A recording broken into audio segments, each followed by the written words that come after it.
પોરબંદરમાં મિલકતની ભાગ બટાઈના મન દુઃખમાં નાના ભાઈએ મોટા ભાઈ પર છરી વડે હુમલો કર્યો હતો।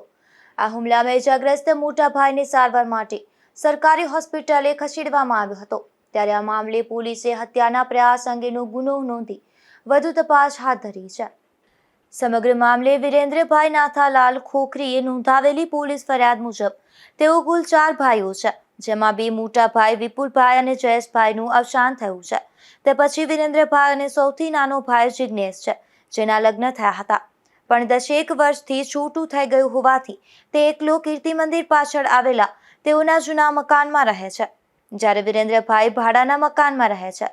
શનિવારે સવારે તેઓ બંદરમાં કામ કરવા જતા હતા, ત્યારે ઈકુભાઈના પેટ્રોલ પંપ પાસે નાનો ભાઈ જિગ્નેશ હાથમાં છરી લઈને સામે મળ્યો હતો અને વિરેન્દ્રભાઈને મકાનના 1 લાખ રૂપિયા આપવાના તેવું કહી ઉશ્કેરાઈ ગયો હતો અને છરી વડે ડાબા પડખામાં પેટના ભાગે જાનથી મારી નાખવાના ઈરાદે હુમલો કર્યો હતો।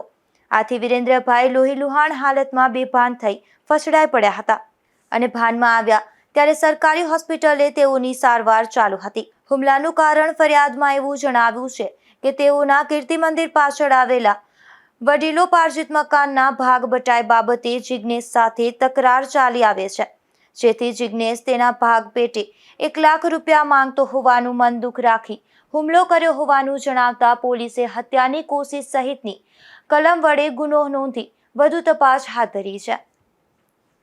નિપુલ પોપટ, ગુજરાત ન્યૂઝ, પોરબંદર।